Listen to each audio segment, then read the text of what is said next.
And away we go. It's the aftermath, brought to you by Mio's Pizza, right here on BearcatJournal.com. Cincinnati falls 54-49. The bubble is popped.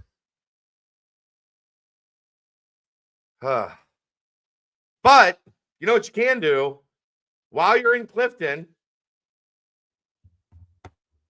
Go see our good friends at Mio's. They'll get you in a better mood. They've got great pizza. That'll cheer you up. They have plenty of wonderful libations that'll maybe make you forget about your pain. You can have an ice cold Cincy Light. That might make you feel better. I don't have a whole lot of answers for you at this point in time, but I do know Mio's is great.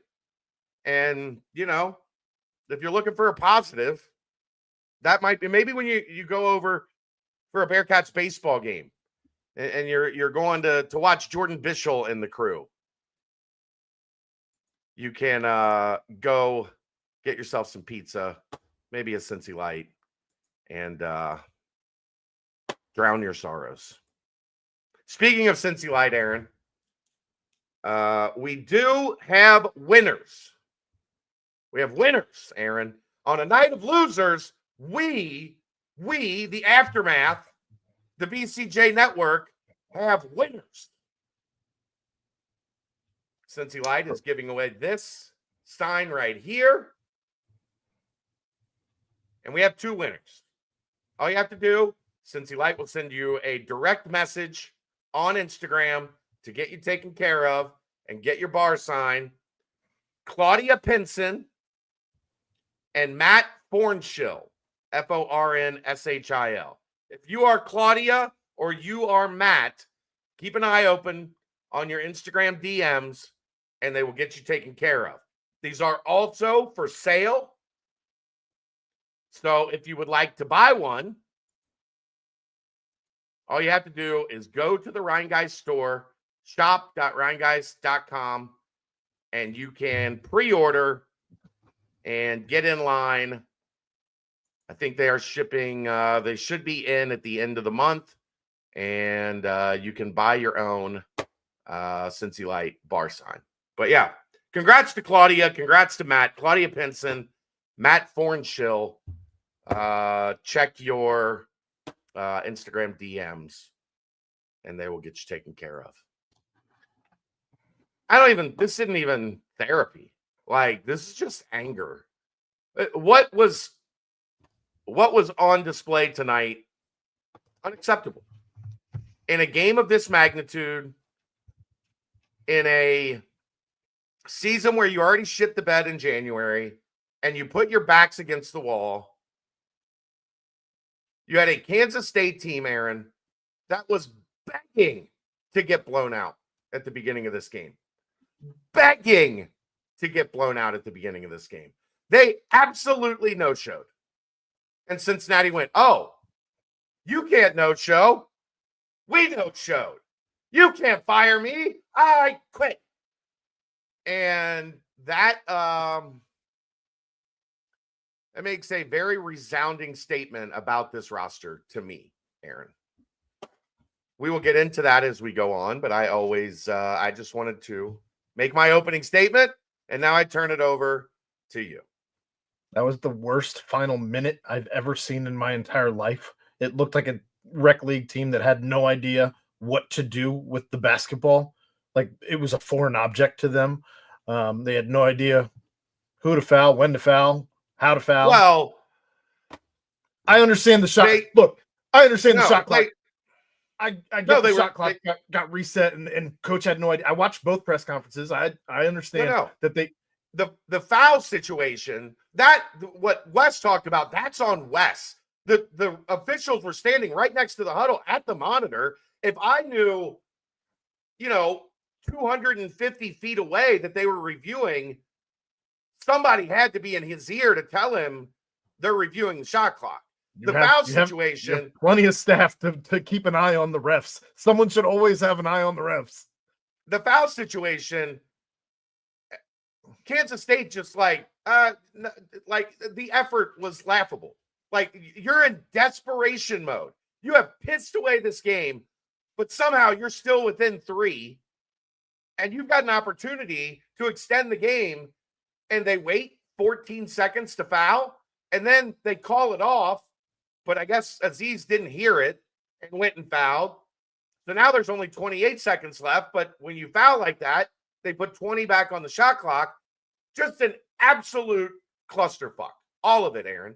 An absolute clusterfuck. The worst, like I said, the worst last minute I've ever witnessed. There was no effort in the second half, none whatsoever. It looked, they had no energy. It looked like they were on the second game of the Utah trip, and they weren't. They were at home on senior night, right, with a crowd who honestly, at least the lower bowl did not. They refused to stand until 1.5 minutes left in the game, which is beyond me. I don't understand. You had whatever, but that's neither here nor there. I mean, I'm looking. I know we'll get to this eventually, but I'm gonna say right now, Day only playing 27 minutes in a must-have game with 3 fouls. Okay. I don't know. Well, he picked up the 2 in the first half, and he went to the bench. He can't foul. He's like, if you didn't learn your lesson the last couple games, you can't get in foul trouble in the first half. Dylan only having 26 minutes, only 12 in the second half. I don't understand, especially when he's the guy on Coleman Hawkins. What are we doing? What are we doing? Well, he didn't spend a ton of time on Coleman Hawkins. Josh spent most of the night on him. Well, and Josh played 31 minutes, and that's fine. Whatever.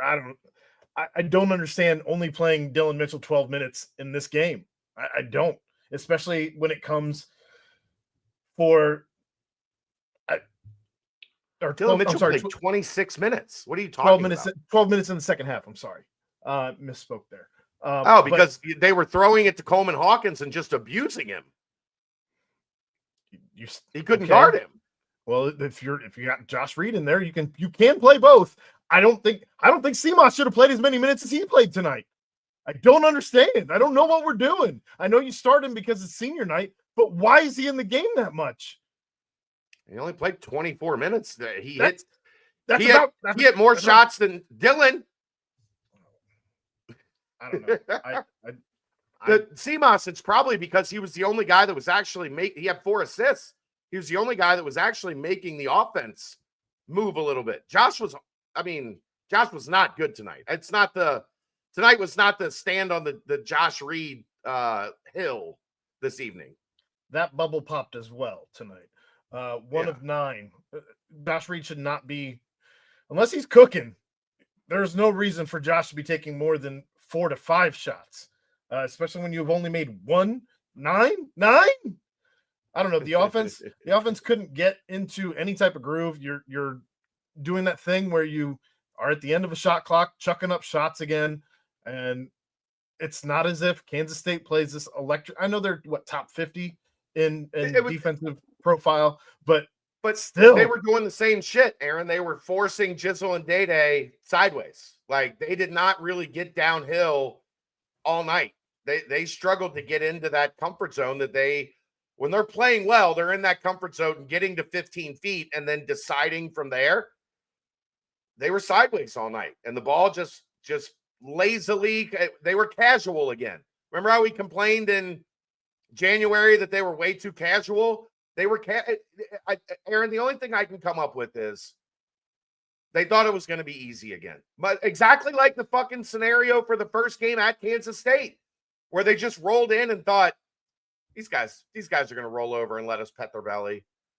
And the problem with that is, both times, Kansas State tried to let Cincinnati have it, and then Cincinnati's like, we're going to let you hang around, actually. And then you can let a team that's not playing well, all of a sudden they go, oh, shit, we might as well go ahead and win this one. I saw more fire out of Coleman Hawkins in this game. Like, in the huddle, he was doing the things that a leader does, oddly enough. crazy. He's barking at the fans. I saw him doing that. I think he was actually doing it on the side that you were seated at. So you probably got a better look at that than because they panned away from it. I think they were worried about us being. I think they're worried about us being able to read his lips or potentially even hear him if they kept that camera on. But he is the type of guy that you want to have. Yeah, you need one of those. I mean, who is that guy? Did you see? I don't know if they showed it or not. Second half, I can't remember exactly. It was right before one of the TV timeouts. And they miss a shot, and it's bouncing out of bounds, like away from the UC bench. And Dylan very easily could have just went and grabbed it and like thrown it back into Aziz, who was standing there in the corner, whatever. And he just watched it, and it bounced, and it went out of bounds, and nobody, like, he easily could have saved the ball. And Wes spent like 80% of the time out, like getting after him. Like, dude, like our fucking season is on the line, and you're just going to watch a ball casually that's like 5 feet from you, like just boom, and then boom, and didn't make a play for it. This game told me one thing, Aaron. You'll blow it up because you don't have dogs. You don't have winners. Like you don't have dudes that hate to win or hate to lose more than they like to win. You got a bunch of guys that like to win. You ain't got anybody that hates to lose on that team. I don't see it. I don't see anybody on that team that was pissed off. Wes was pissed off, but I didn't see a single guy on that team that fucking put a finger in somebody's chest or said, this isn't acceptable. Like, get your shit together. There was not any urgency for 40 minutes today. Well, I mean, none. Truthfully, I'm not in the. It's. I'm trying to figure out how to say this without coming off as we need to fire Wes right now. I'm not there all the way yet, but. Tonight, Wes was mad tonight because he realized his coaching mortality. He's staring his coaching mortality at this university in the face right now. That's why he's so mad. He should be mad because he put this team together. He put this team together, and they aren't fighting. They're not fighting for him. They're not fighting for the university. They're not fighting for their teammates. There is no fight left. And he just realized tonight that he can be mad at this team, that he can coach them mad. That's frustrating too. Well, you hear coaches talk about this all the time. And this is not a West thing. This is everybody around the country. Jerome Tang said it tonight. I can't want it more than they do. They have to want it just as bad as I want it. Like, they have to internally in that locker room have a burning desire to win. We questioned it the entire month of January.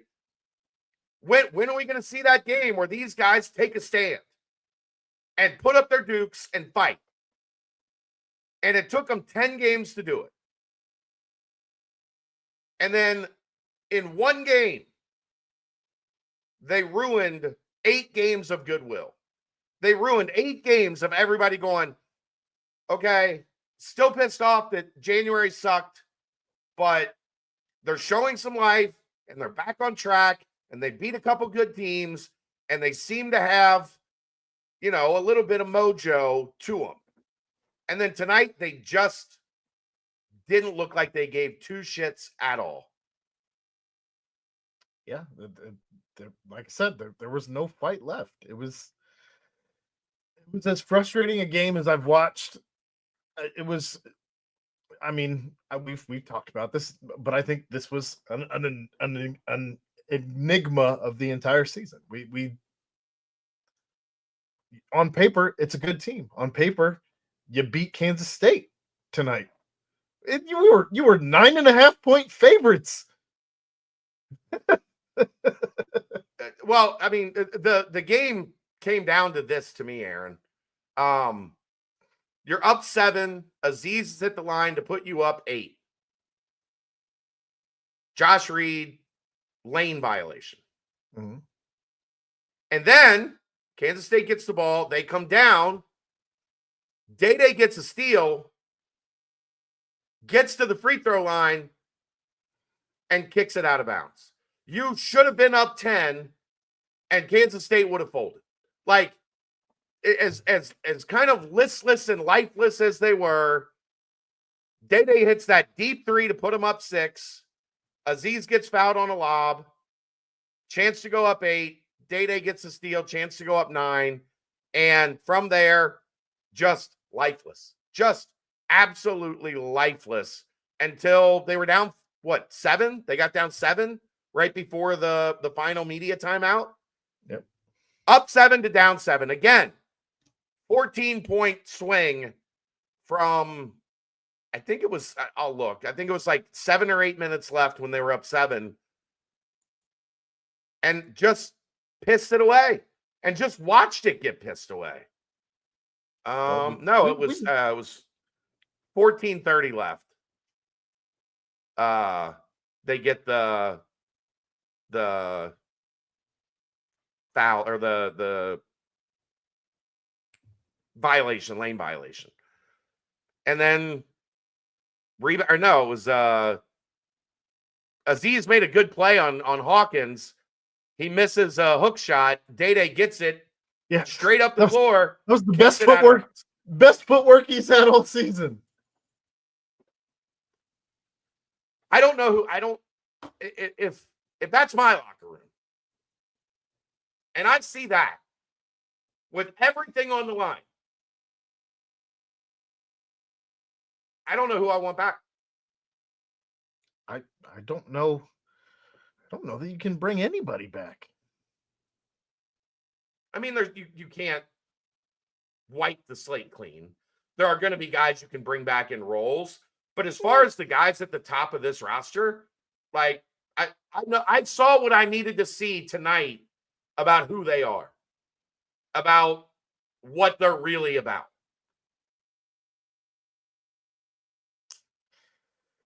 Well, we're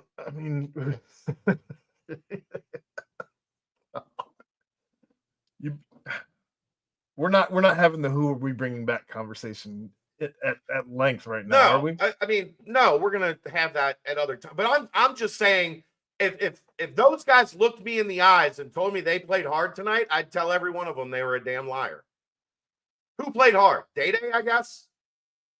I guess he still had blunders. First half, I actually liked what I saw out of Dan.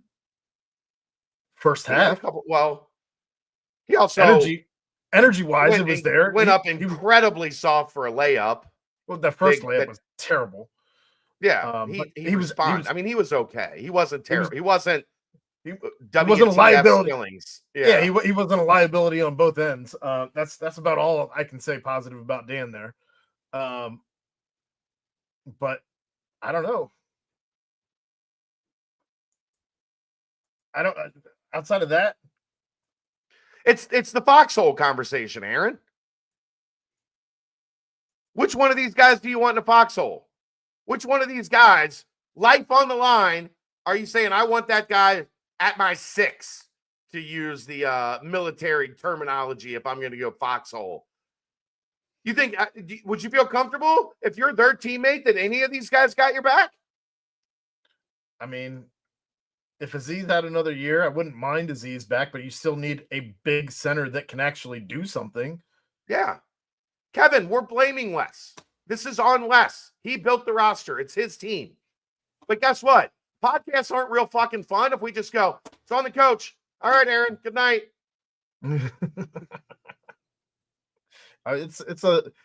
You can start wherever you want to start.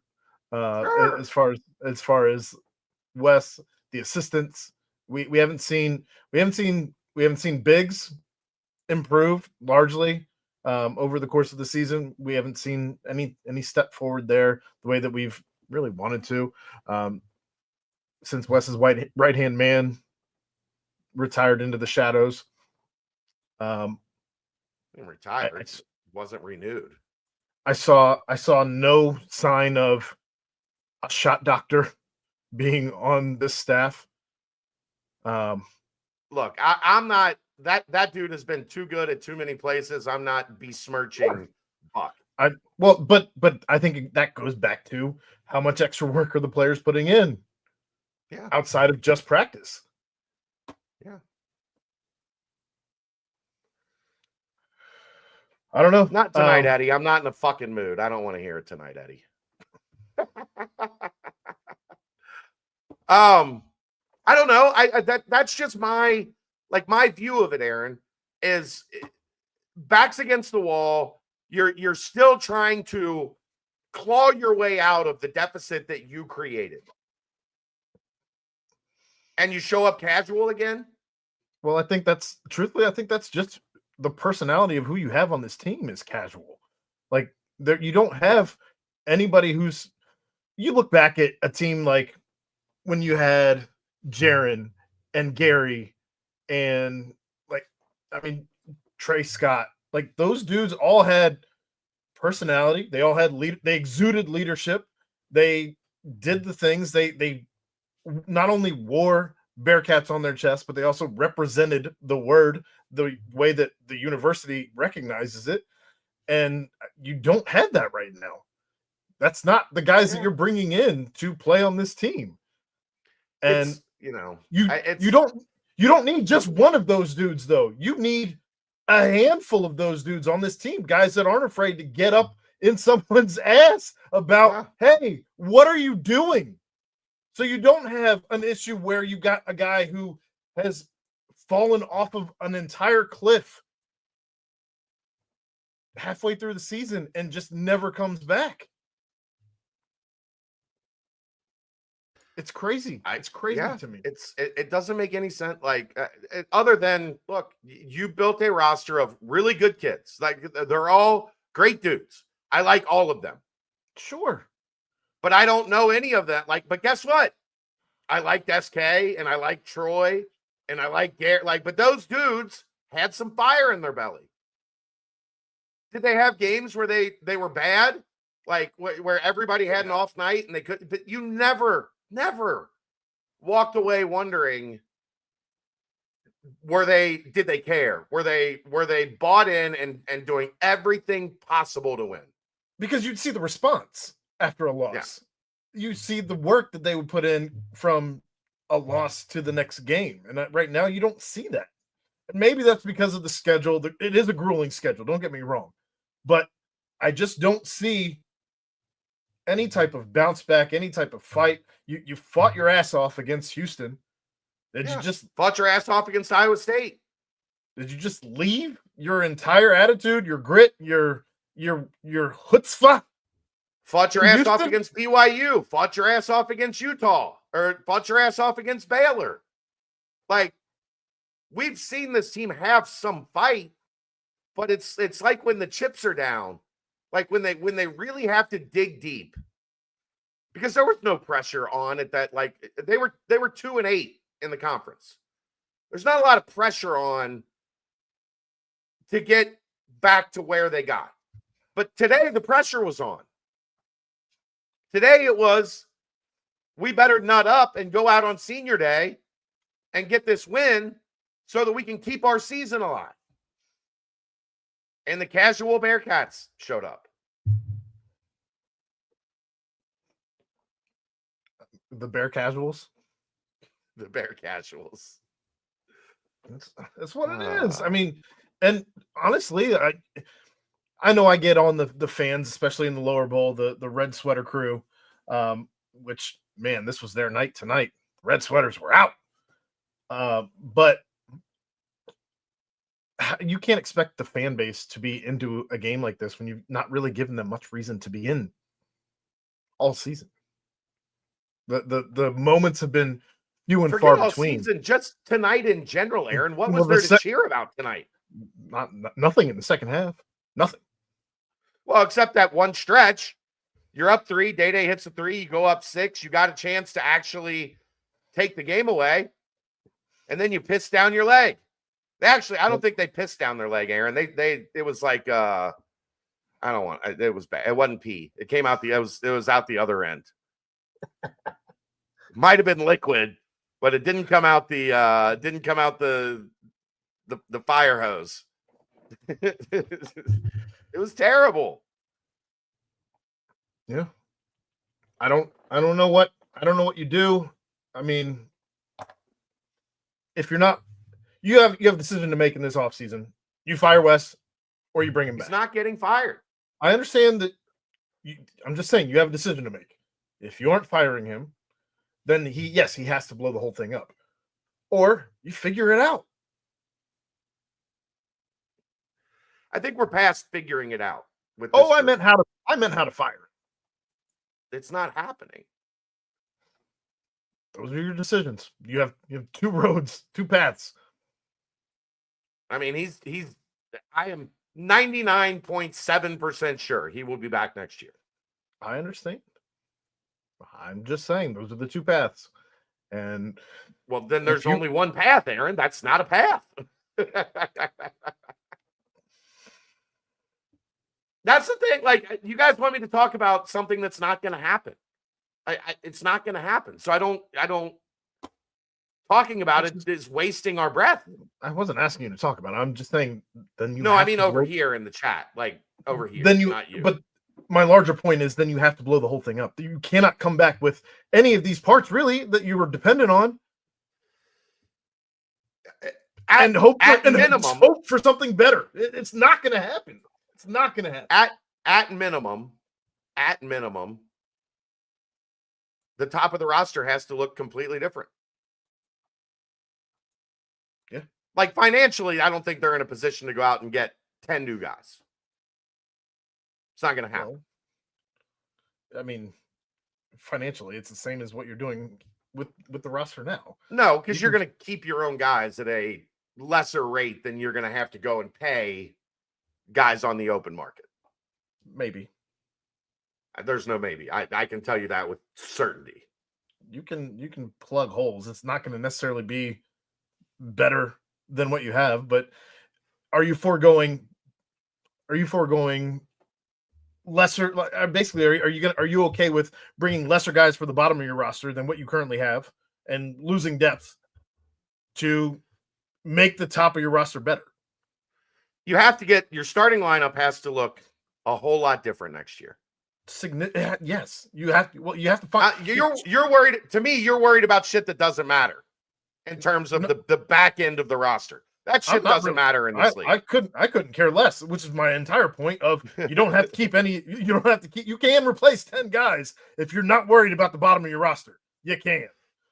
I'm not worried about the bottom of the roster. I'm worried about the top of the roster. You have to start with a dog. You have to find a dude who is not afraid to put the team on his back. And you probably have to find that at either the 2 or the 3. That's where it has to start. Well, Abayev's going to play the 3, dude. Well, then you've already quit spending other people's money. That's what I always said. Somebody else needs to do something about this. Like, quit spending other people's money. This is a good question, Chad. Can players refuse to leave? I think they try, but you can also tell them, "Here's the portal. Here's your paperwork." Day has a year. Seamoss and Aziz are seniors. Day does have the option to play. Well, Day can play next year. Can I tell you what the Crown Tournament nonsense is? I can. So it is a tournament hosted by Fox. It is in Vegas. It runs from March, I think, 30th through April 6th. Fox has TV contracts with the Big Ten, the Big East, and the Big 12. Of the teams that don't make the tournament, the NCAA tournament from those leagues, the top 2 teams in the net from those leagues that don't make the tournament are obligated to go to the Crown Tournament. Cincinnati is so far ahead of the teams below them, they will be in this tournament. If they don't make the NCAA tournament, they're not making the NCAA tournament. They will be contractually obligated to play in the Crown.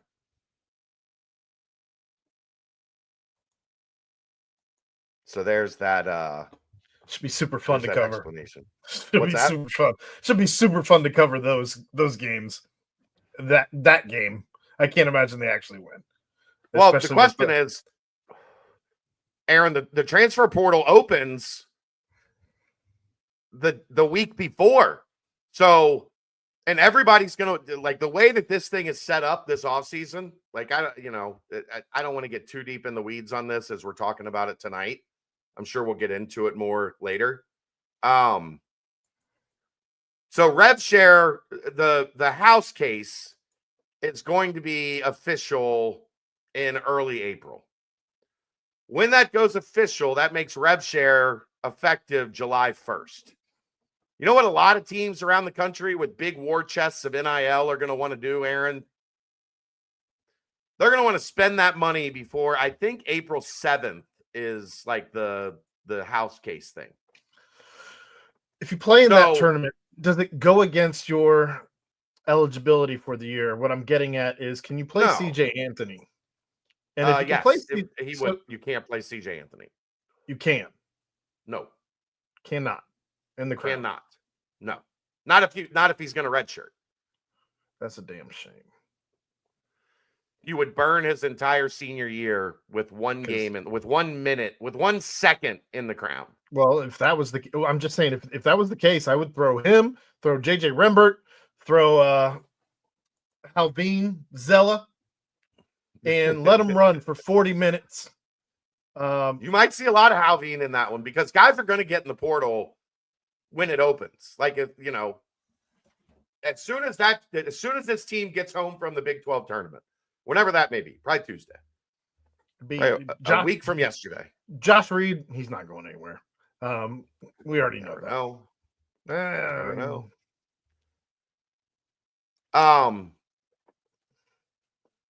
Those guys are going to want to get in the portal, especially the starter level guys, if they're going to get in the portal, because there's going to be a lot of money going around from March 24th to April 7th.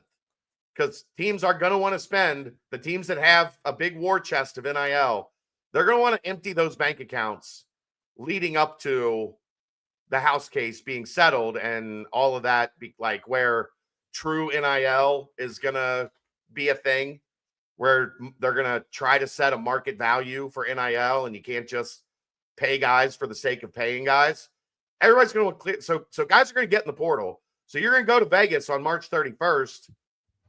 Who knows what this roster looks like? I don't know, because a lot of this is not going to be decided until they get home from the Big 12 tournament and they sit down and they have these meetings.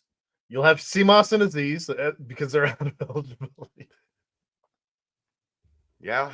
Can CJ Frederick be healthy by March 31st?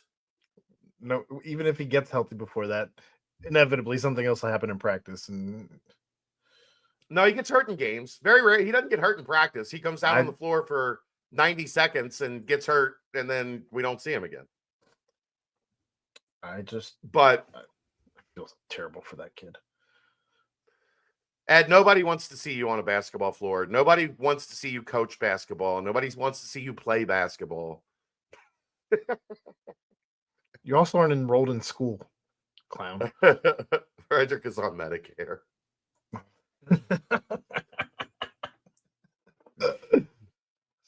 Man. So I don't know what this looks like from,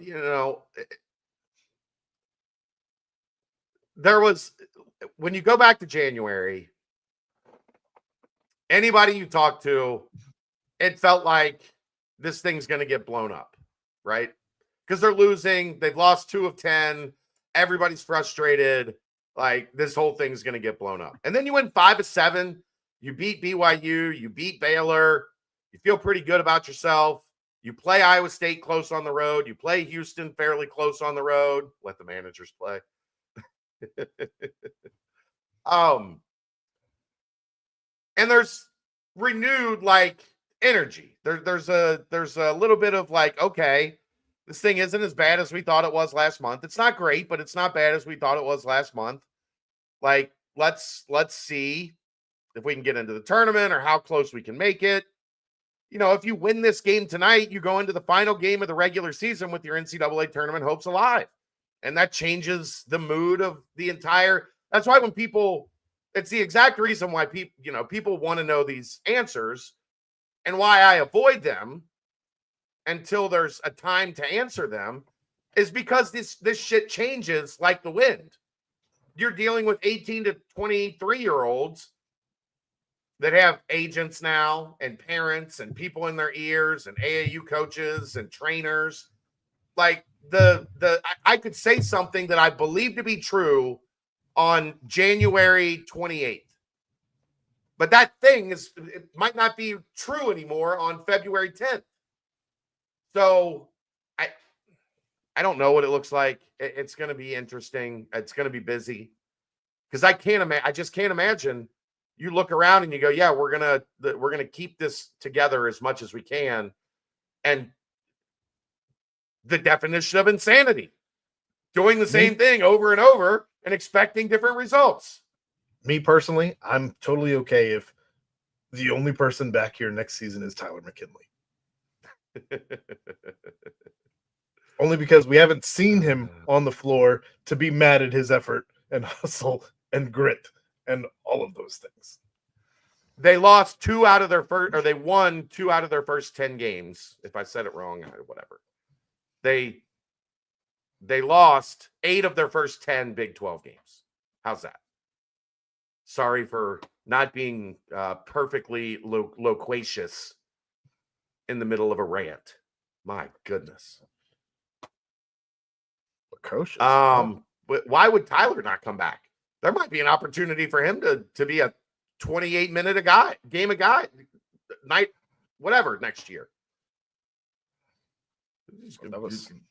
You need a guy 6'9", 240. Tyler McKinley's 6'9", 240. You struggled to get that out. I know.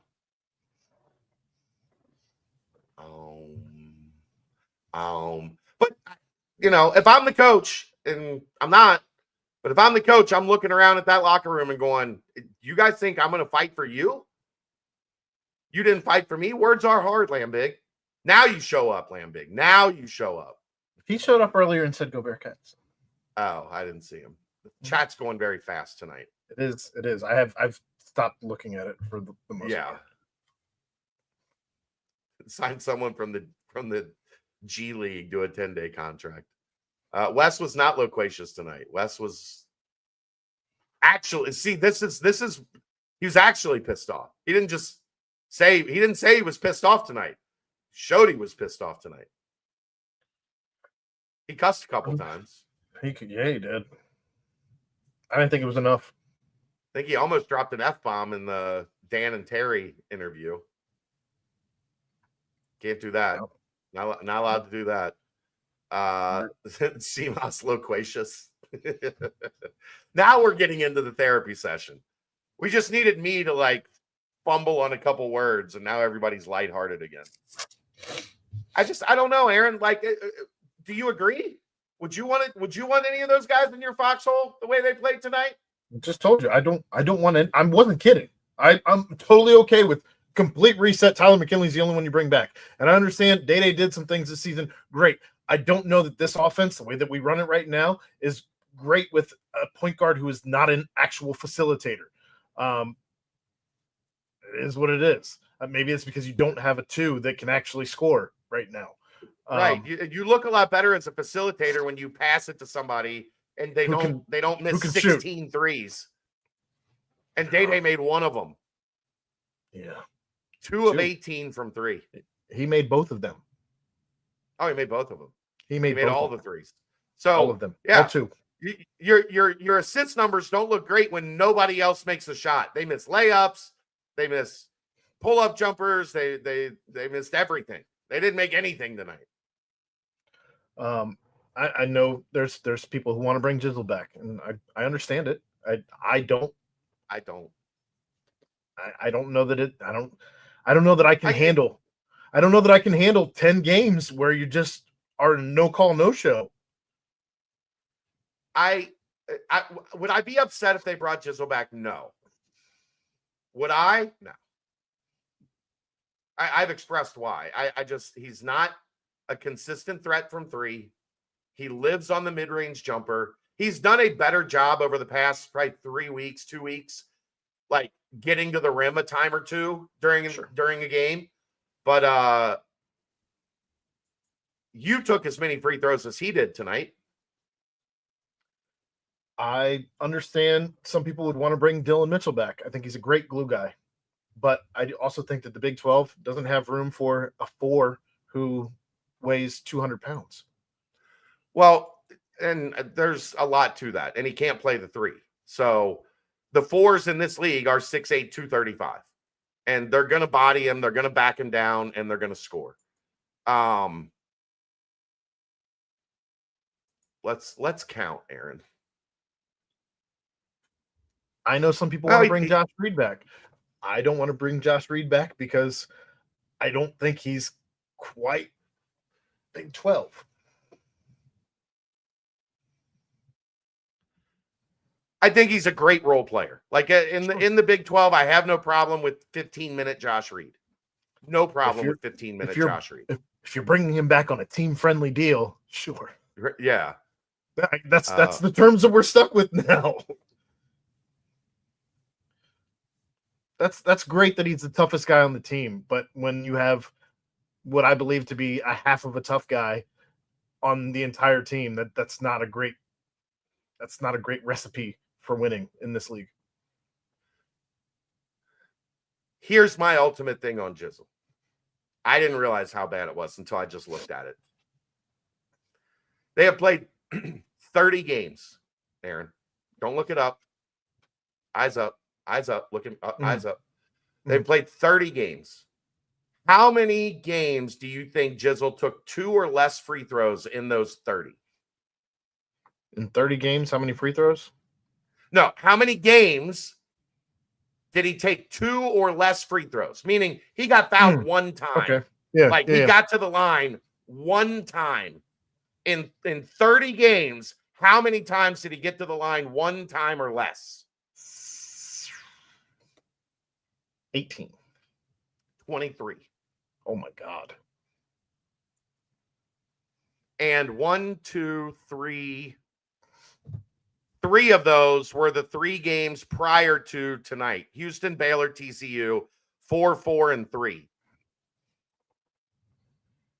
23 times in 30 games. He has been to the line 2 times or less. That's what happens when you live in the mid-range and the 3-point line.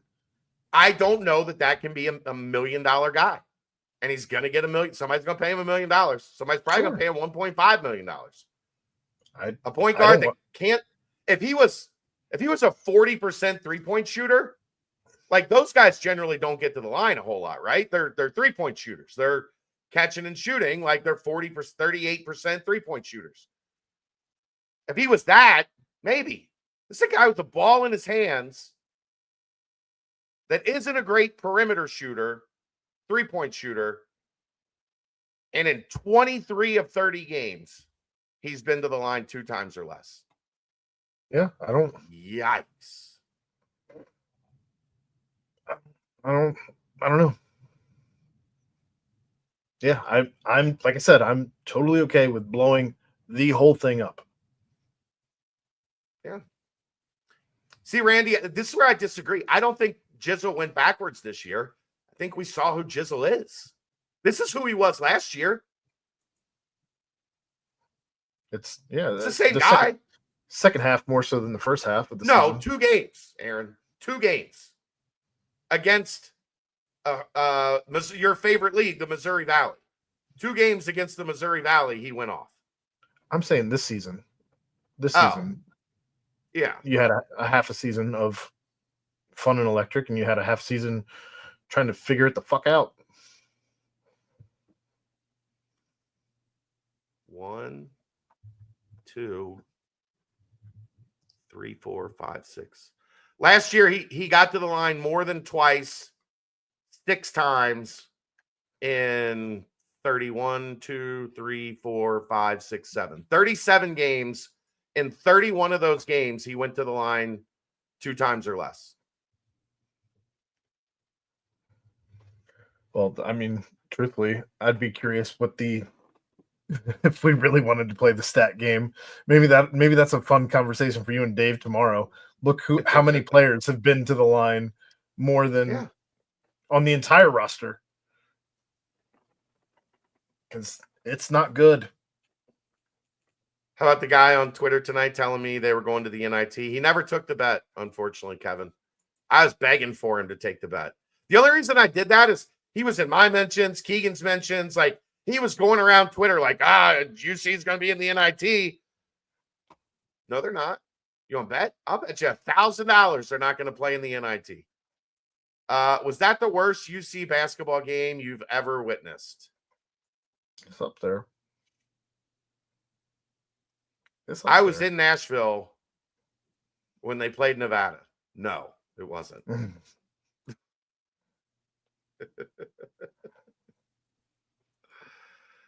Oh. The issue with letting Jizzle and Day-Day, I would keep Day-Day. I don't mind having Day-Day as like a mentor to Keyshawn Tillery. I don't think he's going to break the bank, but I think he's a guy we have seen as an effective Big 12 guard. I would keep Day-Day.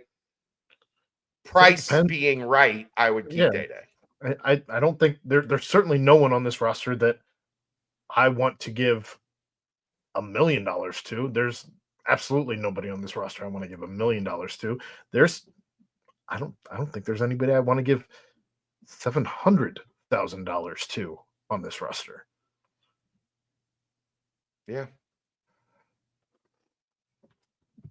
They've dropped down to 364th out of 364 in free throw attempts to field goal attempts.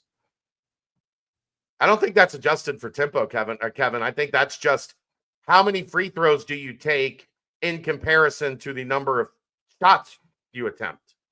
And this team just does not get to the line. I've talked about that before. Like, that has to be, you don't have to be first. You don't have to build your entire strategy on it. But when you're recruiting guys, you have to recruit guys that get fouled, that go to the line, that get you some easy points in the flow of a game. That's one of the reasons, Aaron, why when these teams go on runs, right?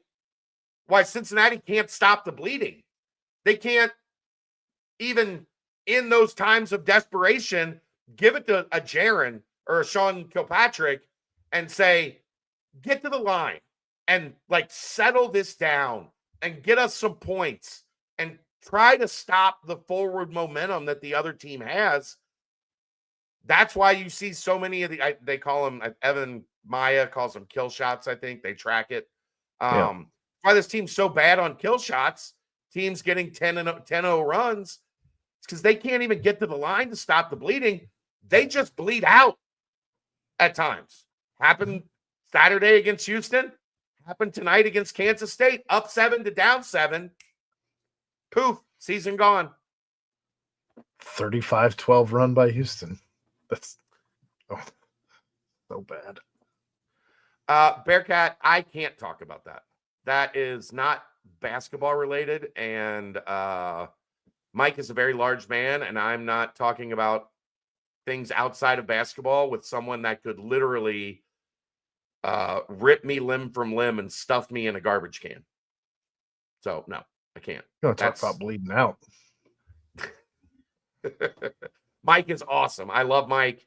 It was not basketball related. So, no, I can't talk about that. What does our starting five look like next year? Your guess is as good as mine. I'll tell you what it doesn't look like. It doesn't look like the starting five this year. How's that? No. How's that?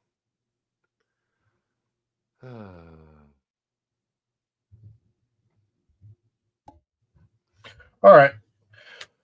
Let's do the damn thing. Go ahead. Real quick. Day-Day, 12 points, 5 of 11 from the field, 2 of 4 from 3, 2 defensive rebounds, 1 assist, 3 fouls, 2 turnovers, a block, 2 steals, 27 minutes played, +1. Day did what you want Day to do. He was pretty efficient. He made a couple threes. Would like to have seen him maybe up the assist total a little bit, but don't know how many of that. Like, you'd have to go back and chart. Did he have stuff that should have been assists and they didn't convert? Because they didn't convert a whole lot of stuff tonight that they should have converted. But I no issue with Day tonight. Day gave you what you need. Stop fouling in the first half, though. Jizzle, 10 points, 5 of 14 from the field, 0 of 4 from 3, 2 offensive, 4 defensive, giving him 6 rebounds, 3 assists, 1 foul, 3 turnovers, a block, 34 minutes played, -3. It was okay. You need more from him. Yeah. You're going to take 14 shots. You got to make more than 5. And if you're going to take 14 shots, you've got to score more than 10. I mean, so what? He's 5 of 10 from 2. So that's okay. You'll take that. But he misses all 4 threes. He doesn't get to the free throw line. He had 2 of the, like, they just took it from him. It was the old, remember we used to always talk about Mick would teach guys to just reach in and snatch the ball from people? That happened. Twice to Day. In the lane, zoop. Jizzle. Or Jizzle. Twice to Jizzle. In the lane, zoop. Other way. Yep. 9 points for Aziz. 3 of 6 from the field, 3 of 3 from the line, 4 offensive, 3 defensive. Looks like those practicing free throws during water breaks worked out for him. Maybe Dylan should have been doing that as well all season. 7 rebounds, 5 fouls, 2 turnovers, 29 minutes played, -6. He's okay. He was pretty good in the second half, I thought, at least giving them someone that was able to put the ball in the basket. But he had 7 points in the second half. They only scored 24 in the second half. Aziz had 7 of them. So he did okay on the glass. He rebounded pretty well. You kind of scratch your head at a guy that size not getting a block shot, but serviceable. Not great. Not great. 4th leading scorer on the team. Dan Skillings enters the chat. 3 of 5 from the field, 1 of 2 from the free throw line, 1 offensive, 2 defensive, giving him 3 rebounds, 1 assist, 1 block, 2 steals, 19 minutes played, and somehow he still leads all Bearcats on the wrong side at -8. Because he didn't do anything in the second half. Defensively, 1 point in the second half.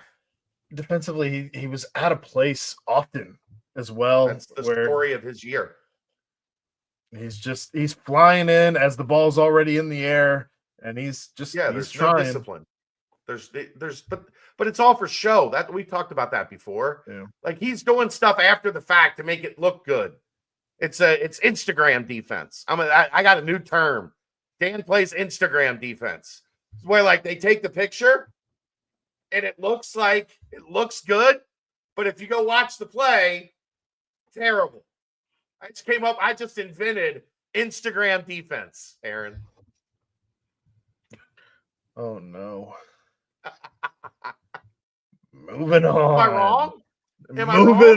Moving on. Simas. 4 points in this one. Senior night. Dad's in town from Lithuania. Yeah. Had the Lithuanian flag out pregame. God. I don't know if you saw that or not. Didn't see that, but 2 of 5 from the field, 0 for 3 from 3, 3 defensive rebounds, 5 assists, a foul, 24 minutes played, -6. 4 points. Dan and Simas combined for 11. That is the microcosm of those two all season. Yuck. Not great. Josh Reed, 3 points, 1 of 9 from the field, 0 of 6 from 3. Gotta find that fucking rainbow. 1 of 2 from the free throw line. 2 offensive, 5 defensive rebounds, giving him 7. 1 of 3 Bearcats with 7 rebounds to lead the Bearcats tonight. 1 foul. Nothing else of note. 31 minutes played, -4.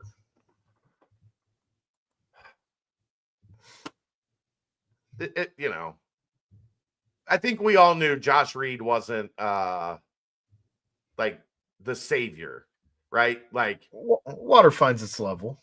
Well, like Josh Reed is great if the other guys are playing well and Josh can play off of them, right? Tonight they needed Josh to be a guy that helped carry them, and that's not who Josh is. He took what, 3 of those Dirk like fadeaway? Like, Josh, come on, bro. We're not doing that. That's not catch and shoot the open shot, make the smart play. He didn't make the smart plays tonight, Aaron. And that's who Josh Reed has to be effective. When he's been at his best, he's been taking good shots, clean looks. He's been efficient when he's shot the ball. And tonight he was shooting because somebody needed to shoot, I guess. Right. Wolfie, I agree. Like, I agree with you completely, Wolfie. No one else to take. I'm not faulting Josh Reed for trying to be aggressive. Simas played 24 fucking minutes and had 5 shots. Yeah. What I'm saying is, for Josh to be good, he can't play like he did. He can't be in a position where he has to play like he did tonight. No. So no. Thought he was Dirk. Dylan Mitchell, 2 points, 1 of 4 from the field, 0 for 4 at the line, 1 offensive, 6 defensive, giving him 7 rebounds. As I mentioned, that led all Bearcats with Aziz and Josh. 1 foul, 3 turnovers, 1 block, 1 steal. That block he had was nasty, by the way. It was a good one. 26 minutes played, +3 to lead all Bearcats. You have to be able to get offense from him. You have to. And he gave you 2 points. Like, you don't need 15. No. But you got to have 8, 9. Right? Like, if he gives you 2. You had the opportunity for 6 if you make your free throws. Yeah. For everyone else, they're free throws. For the Bearcats, they're just throws.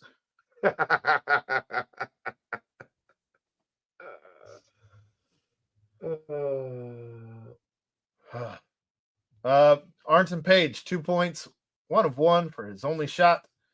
Nothing else across the board. 2 minutes played, ± of 0. Nice move. Yeah, nice move. For the bucket. All she wrote. Yep. There you go. How frustrating that would be to play 2 minutes every game. Tyler Betsy, no points, 0 of 2 from the field, 1 from the arc, 1 assist, 8 minutes played, -2. Had a wide open 3 that would have been a big momentum boost and missed it. That's all she wrote. Brian, have a great night, brother. Yeah, the Dylan free throws did all come off and missing point-blank layups. You're right on that one. Does he know basketball's bounce? Oh, boy. Well, I guess that's going to do it. I'm surprised I didn't get hit up from Berg wanting to come on tonight. This is the type of night Berg really thrives in. If they won, maybe. No, Berg likes coming on when he's angry. I would have sat that one out. Cleaned up the kitchen about an hour and a half earlier and gone to bed at a decent time. Instead, I get to go clean the kitchen up now. Yeah. Well, I guess that's going to do it. We appreciate everybody for being here. We'll be We're back still gonna- Saturday Hey, around wait. 4. Should be super fun. Bum bum ba-dum. Bow. That's the aftermath. Congrats to our winners of the Cincy Light bar sign. Check your DMs on Instagram if you're here. We will I'll be here with Dave tomorrow night. I can't think of anything I want to do less. We'll see you next time. That's the aftermath brought to you by Mios right here on BearcatJournal.com. See ya.